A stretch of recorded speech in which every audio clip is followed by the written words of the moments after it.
I'm Merely Caruso. It's Wednesday, August 19th. Today, a tentative trade deal. What we know about the last-minute deal hammered out between the U.S. and Canada and the sectors that could be getting some relief. Also today, a smooth start. No issues have been reported.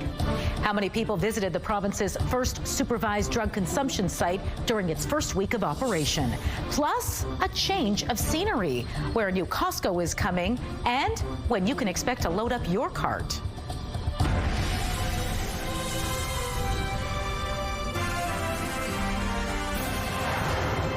Good afternoon. Thanks for joining us. We begin with developing news on the U.S.-Canada trade front. The U.S. president is now confirming a tentative deal has been reached. As a result, hefty tariffs on a slew of Canadian goods are on pause. Standing by live with the very latest for us is CTV's Taylor Brock. So, Taylor, what do we know so far about this deal? Well, not much yet, Marilee. Canadian politicians are being briefed as we speak, but the deal makers at the table remain mum. Multiple sources tell CTV News the U.S. has agreed to reductions in sectoral tariffs on steel and aluminum as part of the agreement. And after an intense week of negotiations, as you can see, Canada-U.S. Trade Minister Dominic LeBlanc and his American counterpart emerged shoulder to shoulder today, happy with that deal they've reached. But they shared few details about it with reporters. However, the U.S. president confirmed part of that deal involved Canada's dairy sector.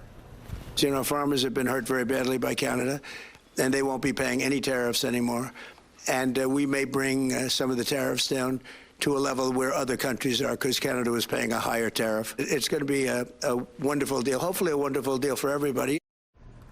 Now, Marilee, LeBlanc is back in Ottawa. The Prime Minister is briefing his cabinet and the premiers on the deal this afternoon. So, Taylor, what is Mark Carney then saying about this deal?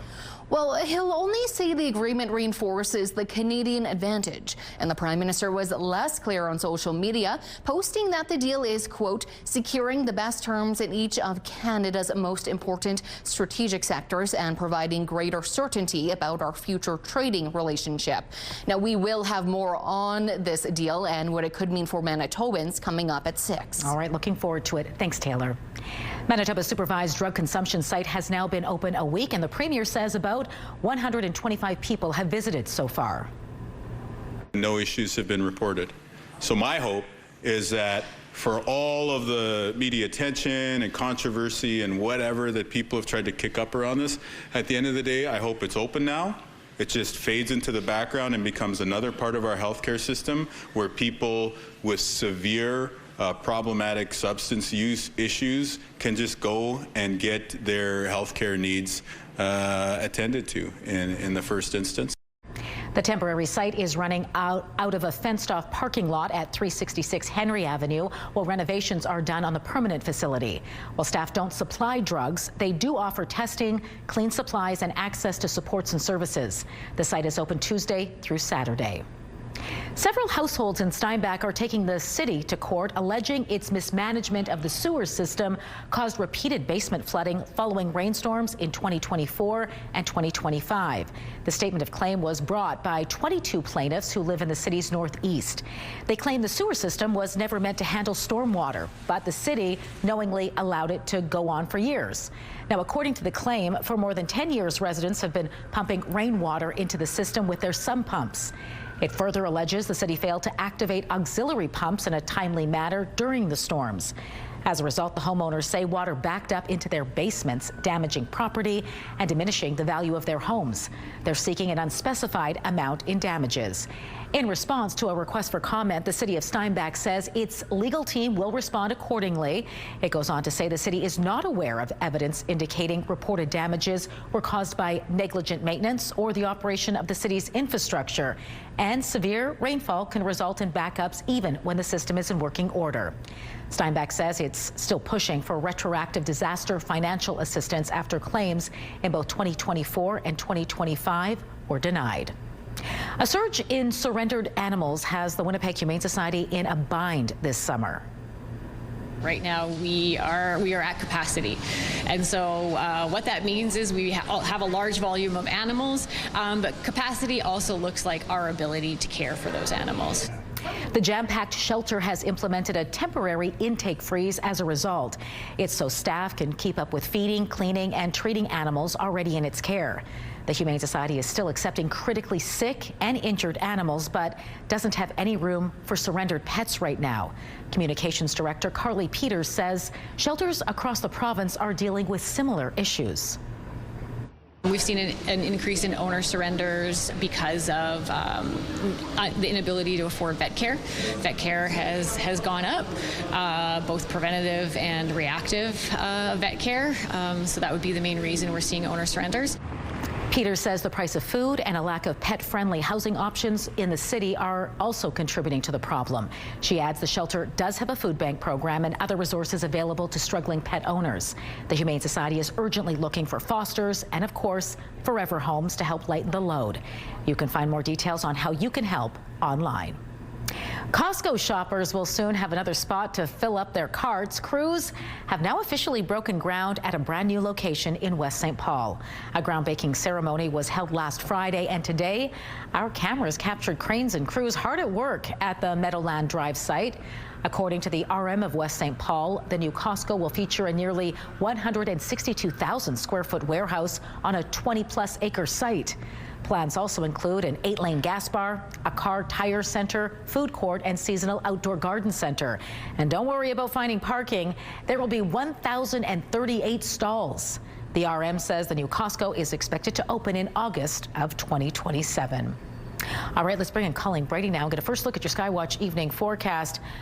Looks like clouds have rolled in over downtown. Colleen, what are you tracking for us? Well, it's what's coming out of those clouds. Rain is making its way across southern Manitoba. Not a lot, but there's a couple of bands of rain, and one is about to enter Winnipeg, so we will see some come through. And I say not a lot, I mean in terms of duration, but as you can see, some of that green where it turns to yellow, that suggests a good soaking, so we'll see that come through tonight. It could linger into the later evening hours, maybe even an overnight thunderstorm. I'll have more details on that coming up, and then what comes next as we close in on the rest of this week and we look ahead to the weekend. But for now, let's take a look through the CTV Live Eye. It is brought to you by Bath Fitter, your bath and shower experts for more than 40 years. In Winnipeg right now, you can see it's getting pretty cloudy ahead of that rain just on our doorstep. 23 degrees with the humidex. It feels like 26. Light winds coming from the west. The pressure's dropping and the humidity is 53%. Looking out at traffic, a live look at the Norwood Bridge. Looks pretty slow going. I would say for folks looking as though they are heading, I think, northbound into the downtown area. Now, here's the reason why. While we're at it, northbound Main, all northbound lanes between Broadway and St. Mary will be subject to closure for communications work until August 28th, but at any one time, just one northbound lane will be open. So that explains that. Why a teen-tailored version of ChatGPT is being launched. Those details next.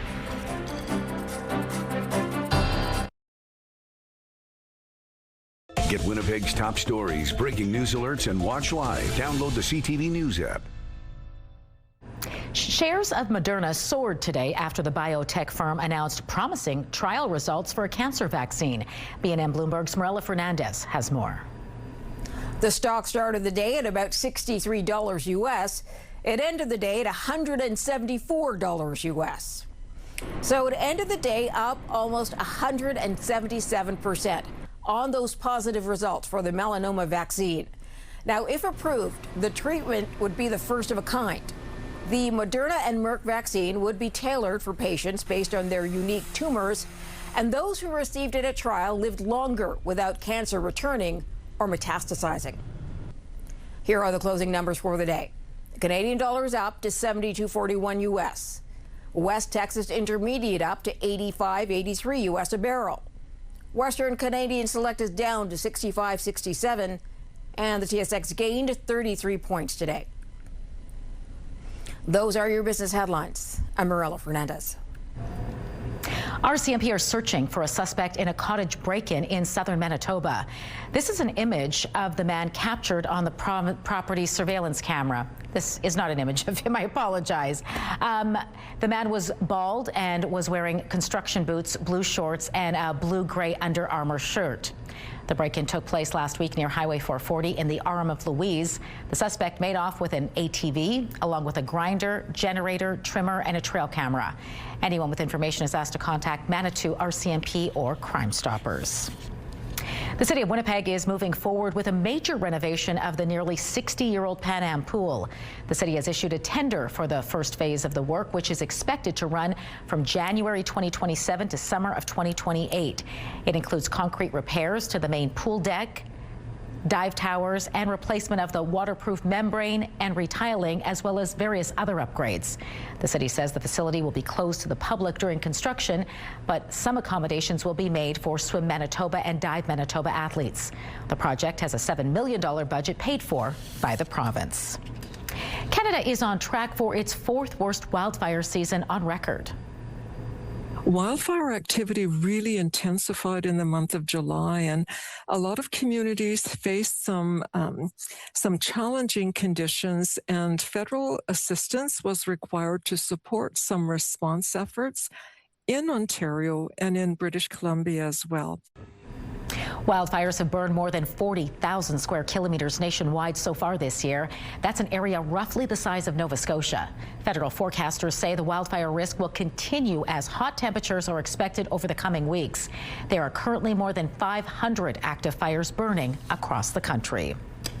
OpenAI has launched a new version of ChatGPT for teens. The San Francisco-based company says it will restrict content around things like suicide, self-harm, and romantic or sexual chats. It can also provide homework and study support designed to help students learn rather than spit out answers in school essays. Parents and child development experts have sounded the alarm over children's use of AI chatbots, blaming them for facilitating cheating in school and other negative habits. Why the Royal Winnipeg Ballet is taking its training outdoors. We'll have all those details coming up in Spotlight. Have a news tip? When you see news happening, let CTV News Winnipeg know. Text your tips, pictures, and videos to 10400. That's 10400. Message and data rates may apply.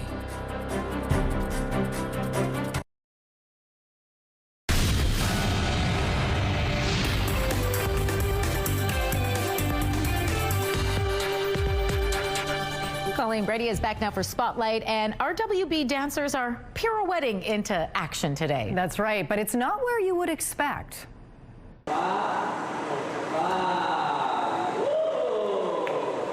Just across the street from us, True North Square has been turned into a working ballet studio. Now it's all part of a free initiative called RWB Revealed, where the ballet is holding open rehearsals over the course of 3 days. Spectators will have the chance to watch the company's dancers train for its upcoming season, attend conversations, and check out performances from emerging artists.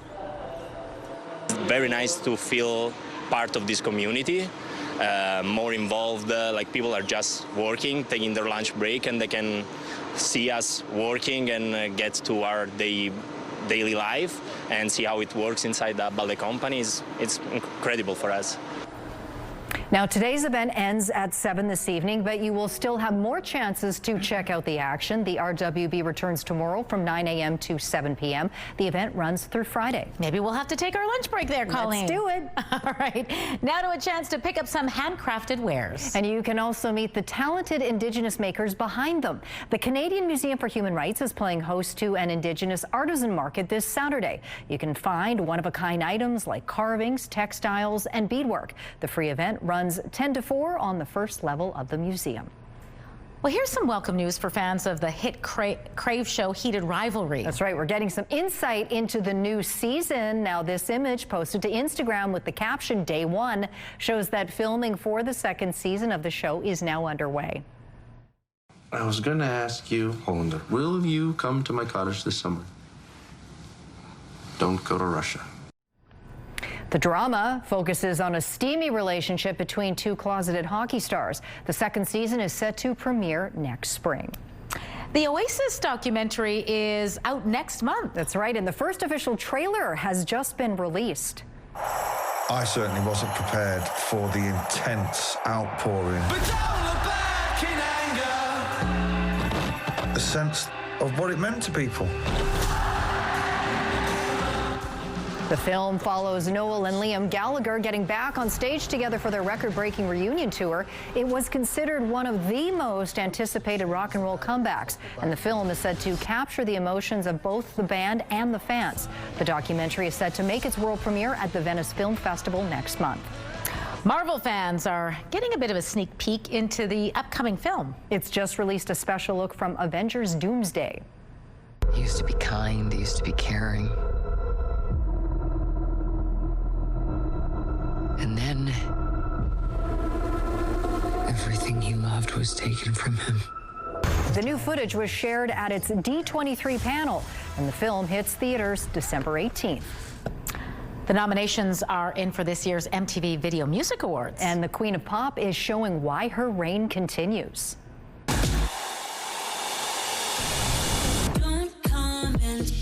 Pop icon Madonna leads the pack with 11 nominations this year. She already has 19 wins to her name. Madonna is followed by Taylor Swift's 9 nominations. Swift is 1 win away from becoming the most awarded artist in VMA history. The show will be broadcast live from the Peacock Theater in Los Angeles, September 27th. Mark your calendars. Absolutely. All right, thanks, Colleen. You're welcome. Kick off your Thursday primetime lineup with MasterChef at 7. The Rainmaker is next at 8. And at 9, watch The Borderline. It's all right here tonight on CTV. A live look at traffic on this Wednesday afternoon on McPhillips. Seems to be moving well in all directions there. A little heavier as you might expect for folks heading northbound. Right now in the city it's cloudy and 23 degrees. I'll show you where that rain is on the radar coming up in just a couple of minutes.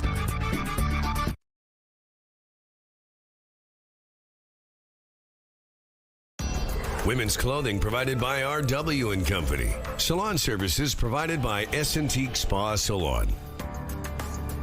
In North Carolina, a weather camera captured a dramatic moment during a recent storm. Check this out. A bolt of lightning hit a Second World War battleship in the city of Wilmington. The video shows the strike making a direct hit on the vessel named North Carolina. It earned 15 battle stars, taking part in every major naval offensive in the Pacific theater during the war. The restored ship now serves as a memorial.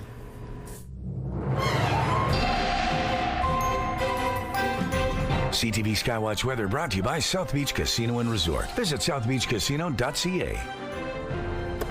That poor ship's still taking hits, Colleen. I was going to say, still fending off attackers. No kidding. Hopefully the systems you're tracking are not bringing anything like that tonight. No, I mean, there is the potential for thunderstorms. They're not expected to be severe, though, if we see them develop. But I want to show you this. If you look closely, you can see this icon that's moving. Now it's just right around Portage La Prairie. It suggests the rain that is falling in that cluster or in that rain bed is coming down at about 11 millimeters per hour. Now, of course, it's not sitting there for an hour. It's on the move, that band of rain, but that tells you how heavy the rain is falling. Those other areas that are in yellow, that's more around 8 millimeters per hour. So the rain that is just about to make its way into Winnipeg, you can see it's right on our doorstep, is a little lighter than that, but some of that heavier rain could come through too over the next few hours. We have that second band of rain passing to the north of us near Gimli there and over Lake Winnipeg. That will extend into northwestern Ontario. It's not there yet. It's just on your doorstep. Still pretty clear by the looks of it in places like Kenora, Dryden, Sioux Lookout. That will change. Speaking of change, it was a role reversal today for northern Manitoba. Yesterday was the northwest that got the sunshine. Flin Flon in the Paw, today cloudy there. Conversely, the northeast had that rain come down, and now some sunshine in those communities today. So current temperatures that was a bit weird there. Okay, now we've got that settled down. We've got temperatures in the low 20s. Computer, sometimes you can't really predict what they're going to do. 23 right now in Winnipeg, 22 in Brandon, 22 degrees right now in Dauphin. In the north, look at this. It is 24 degrees in Lynn Lake, 18 in Thompson, 13 right now in Churchill. So Lynn Lake, one area that actually managed to avoid the cloud cover further south across northwestern Manitoba today was sunny there. We head into the night ahead.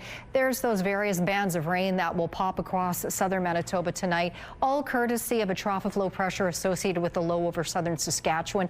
Like like I say, we may see some thunderstorms develop, and there is the risk of thunderstorms overnight here in the Winnipeg region. It is a risk at this point, so it's just something to be aware of. Meanwhile, the other end of the province, Thursday morning, we've got rain crossing the northern half of the province again. It narrows into a finer line, but still affecting many regions as it continues to cross Manitoba and into late Thursday night, overnight, and into Friday morning. Then you'll see again scattered showers really all across the province on Friday, but with some sunny spots mixed in as well. So for tonight for Winnipeg, as you can see on the radar, showers look very likely. They could well be starting, particularly if you are in the southwest part of the city.